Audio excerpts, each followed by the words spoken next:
So my name's Steve Sharman. Day job is as a technologist advising media companies. So my primary interest in finance, to be honest, is all about making sure you get some so I can advise you how to spend it. But we're talking about funding and finances. I think what's quite an interesting time is it's always challenging in the in any industry, in the media industry in particular. But if we kind of look around things at the moment. In terms of the climate, we know that Brexit means Brexit, but that's probably about all we know right now. And we're hoping, I think, that that will evolve quite quickly, so we do understand a little bit more about the impact of that on our business in particular. Obviously, some quite momentous events, sort of geopolitical events. So the election of certain people in the US.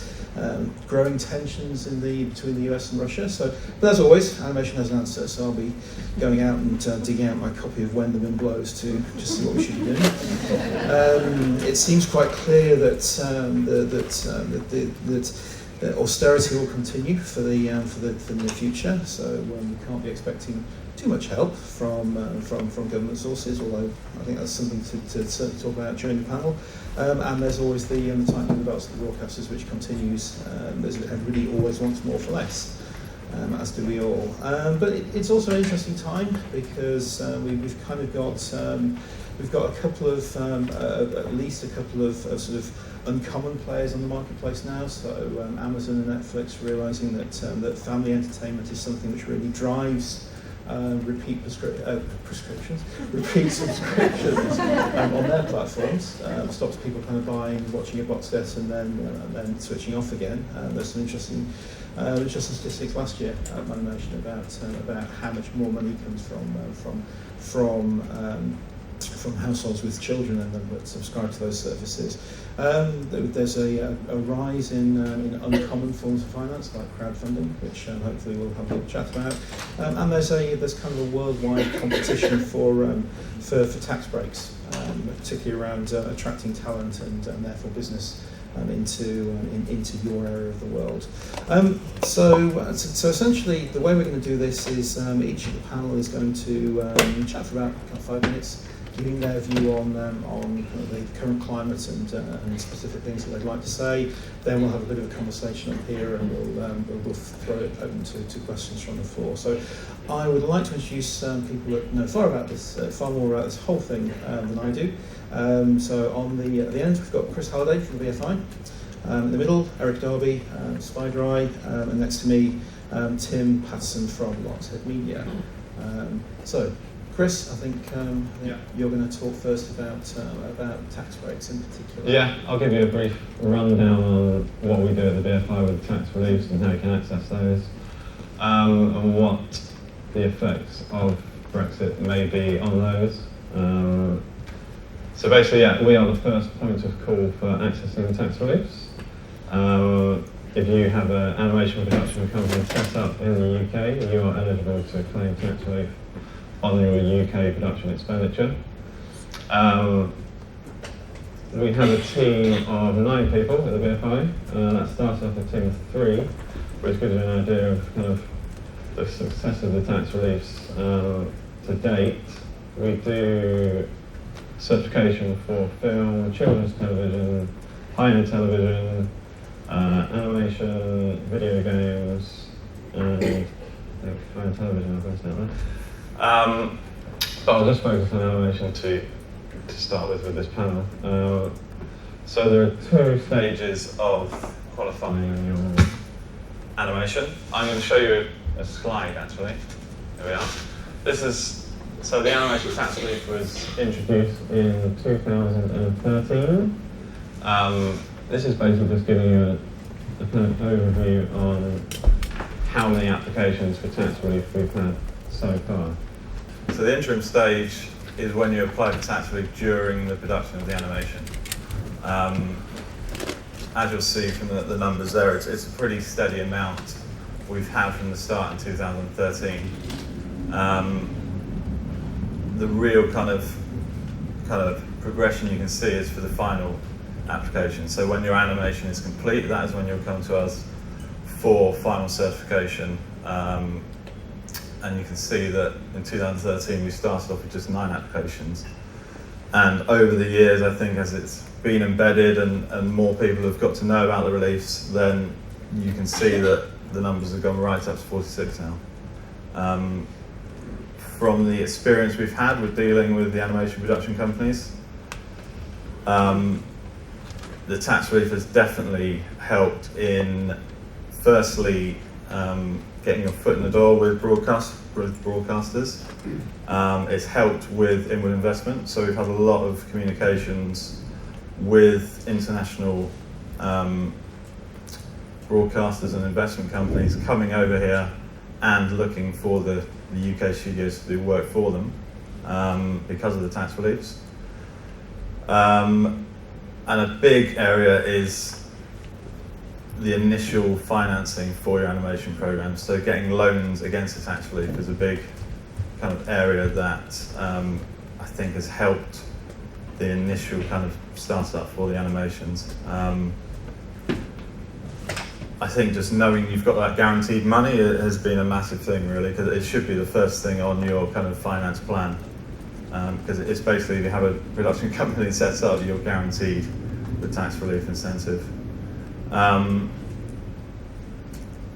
not going to go in detail of how you actually access it through the cultural test, etc., because that's a whole new ball game, and I've been through that a few times now. The previous Manimations, so you probably already know about that. I think it's just very important to get to us early at the BFI. If you're unsure of how it all works, come to us and we can talk you through the cultural test. Never assume that your production is not going to qualify. The cultural test has been set up to make sure that your animations can access the tax reliefs in the UK if you have your production company set up. In terms of the effects of tax relief with Brexit now in, as you can see from the numbers, the tax relief is very much a success. The creative industries are something that government are fully behind. It's thriving, the tax relief. There may be concerns that if we start playing around with our tax reliefs, then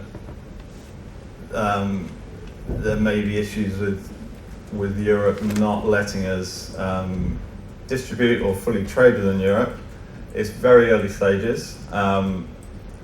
Once negotiations start, that's when we will know more. But from our point of view, it's very much business as usual. The tax reliefs are fully backed by government. They're there to stay. We think that the cultural test will remain, and it will pretty much stay as it is. If we are to kind of trade within Europe, have free trade within Europe, then even though we're not in Europe, there are state aid rules that they're going to want us to kind of adhere to still. So I think it will be very much business as usual. And yeah, we will see once negotiations start, basically. Tim, give us your views on the current state of the industry and where we're going, and if you want to talk a little about Brexit, then be my guest. Okay, thank you.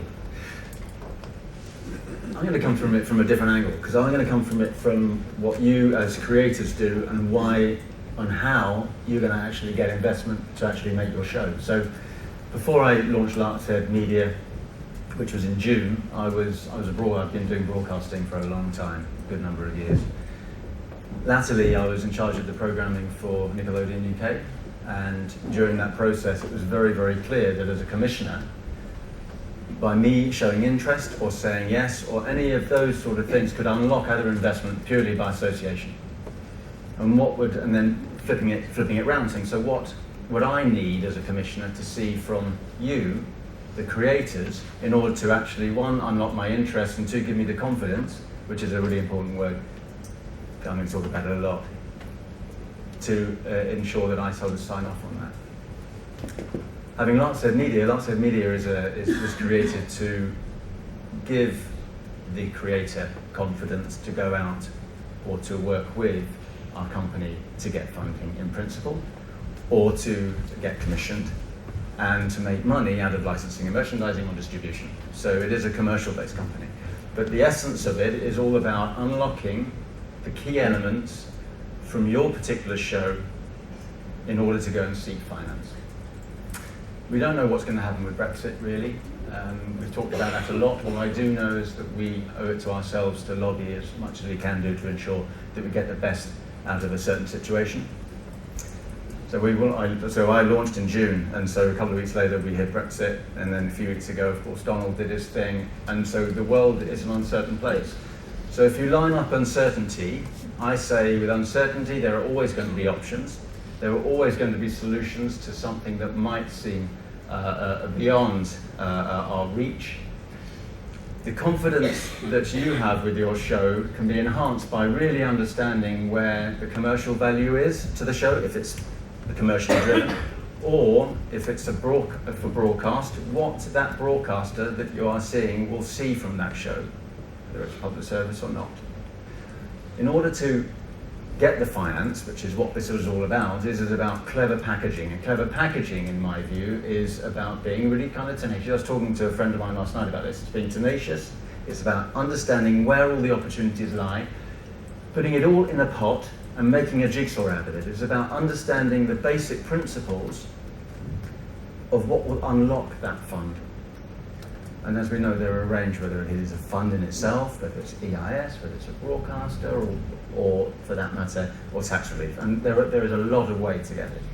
So confidence in understanding your show and understanding, very importantly, your audience, as in the audience of that particular person you're trying to get money from. Why would they be confident to give you the money in order to invest in the show? And I think that's what I'll leave you with.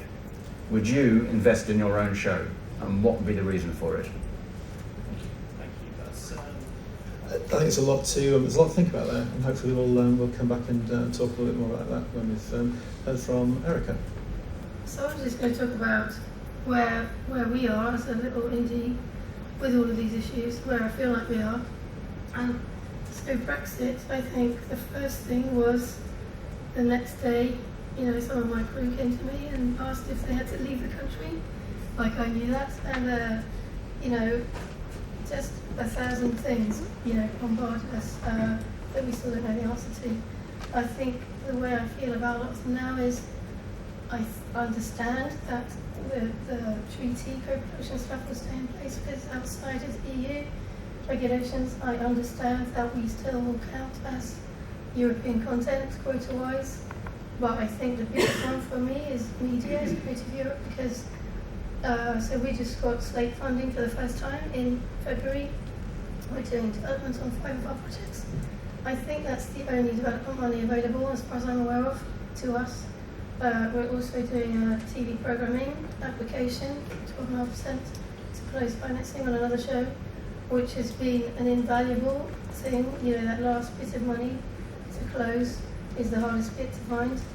And, as I understand it, if all of these things stop being available to us, we could arguably fight for that money that the government isn't putting into it to create us a new fund. But that will take us years to do. So, maybe in 5 years' time, that could be going. But we've got another 5 years of that not being there, potentially.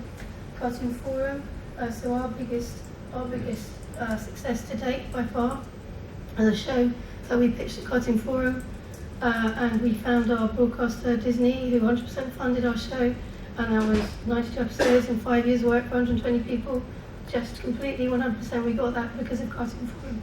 And Cartoon Forum, arguably, we might be able to keep going to. I think if we get out of the EEA and stay in ASHA, like the Switzerland thing, then we can't go to Cartoon Forum. But we don't know any of these things. So it's all completely unknown. So let's talk about the tax credits, because that's better. So the tax credits, so we were part of that first round. We helped finance the first report, talked about how to make it work, what we should try and get it to do. And now even that, 3 years later, it's like so much better. It's so good that we can start a conversation with, we have that 20% or 19% in place. It's not as high as some other countries, but that's great. But for me it's still problematic because we have two ways of working. Most of us, we create our own IP and we try and get the financing together for that show, and we also do service work. And in the IP situation, the tax credit is great because we can go along and start to level up the playing field with the other guys, with the France and the Canada, and we can, get a little bit of the way towards that. But service work wise, so we've done 3 applications for certification, 2 of which for our shows, and we haven't completed financing on. But we've got a 3rd one, which was a service project, and we've just wrapped that. So I'm doing my first application to, actually get the money back. But I'm contracted to pay all of that money, 100% of that money, to my broadcaster. And that isn't what we set the tax credit up for. And I understand that, perhaps it's okay to say, can you come in 20% under? Perhaps that's okay. But I think the actual thing of being asked to say, okay, let's see your tax return and let's pay, let's ask for a check to the value of that tax credit and give it to, in this case, an American broadcaster, is really fundamentally wrong. And I hope that the new Animation UK, this will be an opportunity to try and change some of the rules. The tax credit is great and it's only been great, but I think that we need to, it isn't your fault. No, thank you. There's things that we need to do to make it better. But, hopefully we have an opportunity to do that, And I do think that the last 10 years, and the tax credit thing, I was going to say, 10 years ago, whatever it was, sale and leaseback ended because broadcasters got greedy, and that's what this is, I think, and I understand that, it can, arguably in my case, the work stayed in the country, but it wasn't really going to go out of the country. And, we still have fights to fight and things like this to say, I think. But I do think the last 10 years, the wilderness years before the tax credit, those of us who survived, this is what it's done to me. We kind of, I was in Paris 2 weeks ago in a French company, realising how complacent everybody was. I've just been at the festival watching 50% French films because they're all subsidised, they're all paid for. It's great, it's really supported. We need to learn from that and try and get some of this. But I do think the last 10 years has made us, those of us who survived, has made us hard and lean and wily, and that will only help us to fight to get on a better level playing field going forward. So Chris, I'm going to come to you. So BFI is the kind of as I understand it, is the kind of the conduit for helping people kind of get to tax funding. In terms of what Eric has just said about I don't know whether you call it an abuse of the system, but in terms of kind of how that money then gets kind of funded back. Is there a view on that? Is that? As Eric said, it definitely wasn't brought in by the government for that reason, and it's definitely not something that they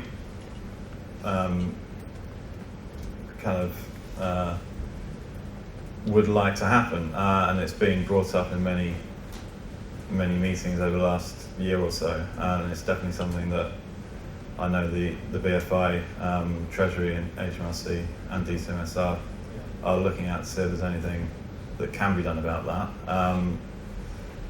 HMRC's requirements are that the tax relief is paid directly back to the animation production company. So the animation production company receiving the tax relief needs to be in charge of the production from start to completion. That's the main requirement of HMRC. And the money will be paid directly back to that animation production company. But it's very difficult to. And what will happen is that will be set up to work that way. That's how they've set it up. So it's like that. It's harder as well because we're the little guy. Sorry, I'm doing what you said. But we take the risk. We do a series. We run the risk, a financial risk of taking it through our companies. And that's not. We get no benefit from. Obviously, we get the work. But it's difficult. And this is a series that we did from start to finish, partially from concept, to delivery. And and have no IP in it, and so we'll just work for hire. Yeah. But we're also like a sort of money laundering Yeah. system, you know. And I assume that 20% could go on to really should be going into development funding or allowing you to kind of explore where you go. And that's, I mean, Tim, you've like a lot of us have kind of settled in business by yourselves. So it sounds to me like that actually, how would Lockset help a company to structure a deal? It's an incredibly difficult question, I think, but trying to structure a deal so that doesn't happen. How would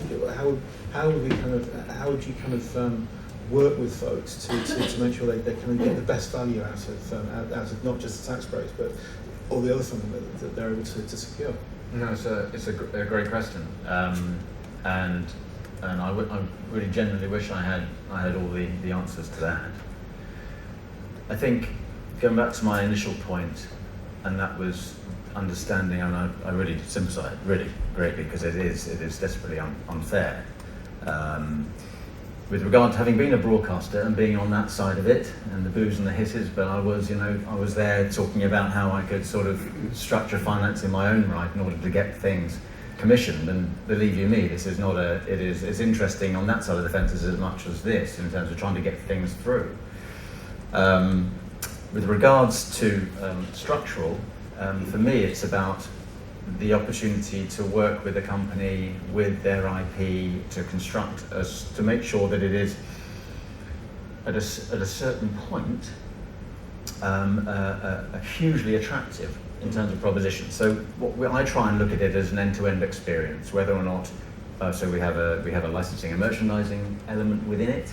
Licensing and merchandising, as you all know, has become very much part and parcel of everyday conversation now, and is a really important part, or can be an important part of the financing process.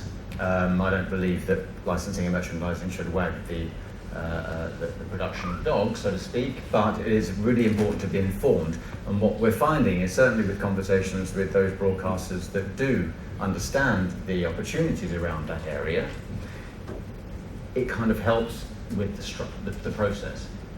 Most of the time, and I'm sure you're all very familiar with this, most of the time it's quite unusual to have your hand bitten off and given having 100% paid. Usually it is a license, and that license with a certain brand can then open the door to other conversations from other investors, and that's broadly speaking how it kind of works. The name of the brand unlocks other doors. So I think the 100% finance was quite a unique, or not unique, but it was yeah. So in terms of understanding the best structure, usually it tends to be licensed. Usually it tends to be, okay, that license there means I can talk to that person over there to actually unlock more funds, and vice versa, because it's all about confidence. Yeah. So in terms of the tax credit side of things, certainly in my experience, it hasn't been as drastic as that.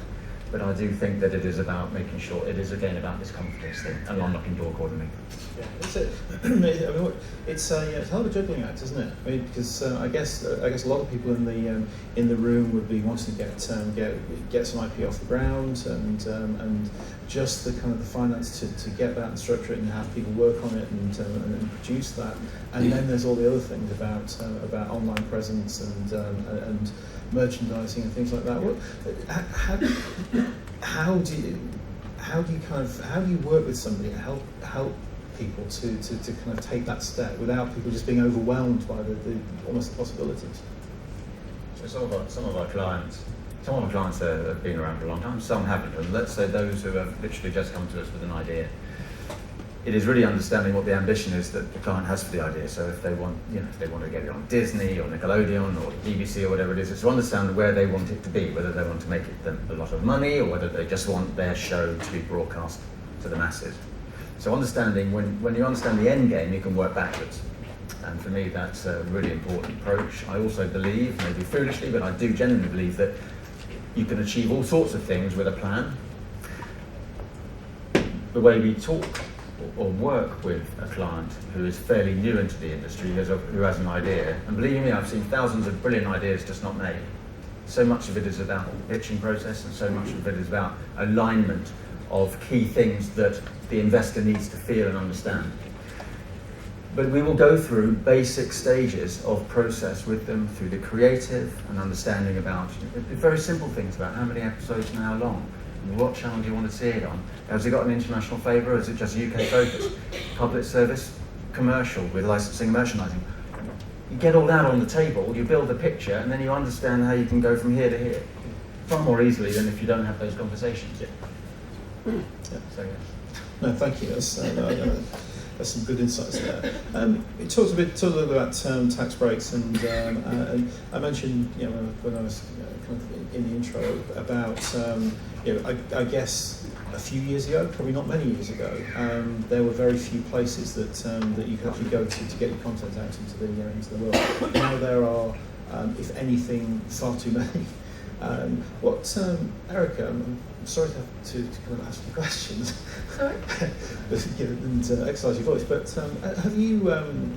have you sort of looked at all about any of the kind of, if you like, the non-traditional routes, like kind of the YouTubes, Netflix, Yeah, Amazon? so we have two shows that are, one is on Wild Brain, one is on another kind of video on demand thing, and they are actually not series that we made, but individuals made them who couldn't really take them to market so well as we could.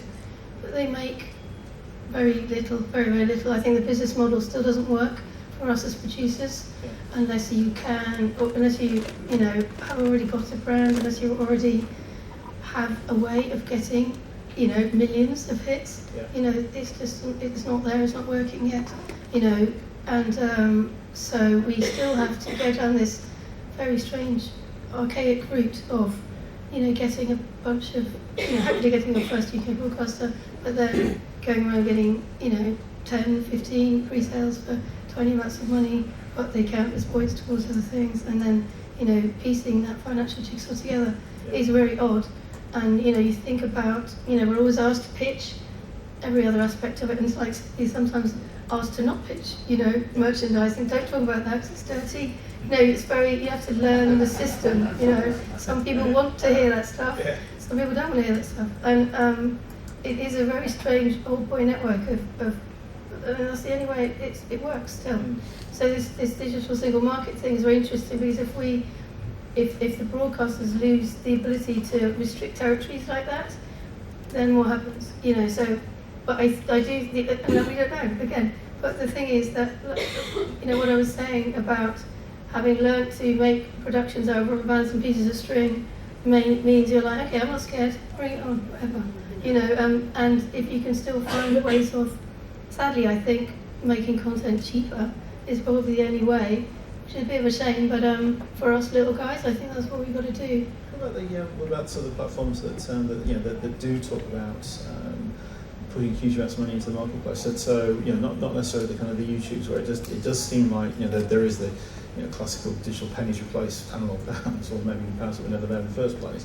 But the kind of the Amazons and Netflix. I mean, obviously we're all eagerly awaiting the first episode of the Grand Tour on Friday nights, but there's a lot of money reputedly going into animation and children's content in particular from those platforms. Is that something that we're seeing in the UK production community? Exactly. There's a lot of people scared hilariously of being fully financed by Amazon and Netflix. I'm not scared of that. That would be great. But I mean, I think it's that thing of then there's a lot of, it's the fear of having a lot of having a lot of creative control, pushing your content the way that you wouldn't want it to go. Yeah. So I guess you just make those decisions, But it's great. It's great to have other players out there. More people for us to pitch to, because, the BBC are the only people who can, bring that kind of more than 20% for us. So great that we can talk to more people, and that's got to be absolutely one of the next things, because, as I say, it's very hard to, it's like the show that we're trying to complete financing on, we have all these things in place, we have 80-something%, but we've really got nothing at all until we've got 100%, and you have contracts, when you explain contracts to people in other industries, what's the contract? I have to deliver 52 episodes. Well, I don't, because if I don't make 100% of my financing, the broadcaster knows I'm not going to. So, it's a really weird industry. And so Brexit-wise, so I live in this little rural. I live at the end of Cornwall.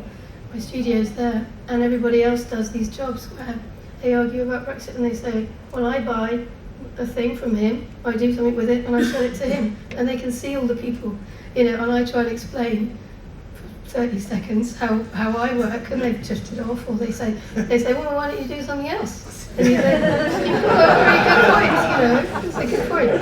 It's bizarre, what we have to do, and the kind of tiny profit margins. I've just done a couple of small jobs where we do jobs at losses to keep people employed. It's hard, but I'm not going to do something else. I'm going to find a way. So absolutely. It's a bizarre thing, isn't it? That thing you love, don't do that anymore. Do something different. Yeah, sure. Chris, is there any difference? Is there any difference between sort of traditional broadcasters, film companies, and so on, dealing with those and if you like, kind of the new platforms as regards kind of tax breaks and so on? I mean, in regards to tax breaks, it's available for any form of broadcast. Yeah. So you can put your animations online on YouTube or any of the online platforms, and I mean, broadcast is broadcast. That counts as so broadcast, though. it makes no difference. Sorry? That counts as Yeah, it does. I mean, as long as it's available for anyone to see, you've put it online, people can watch it, then you can source tax relief on that animation. Yeah. That's very interesting. Yeah. That's an idea.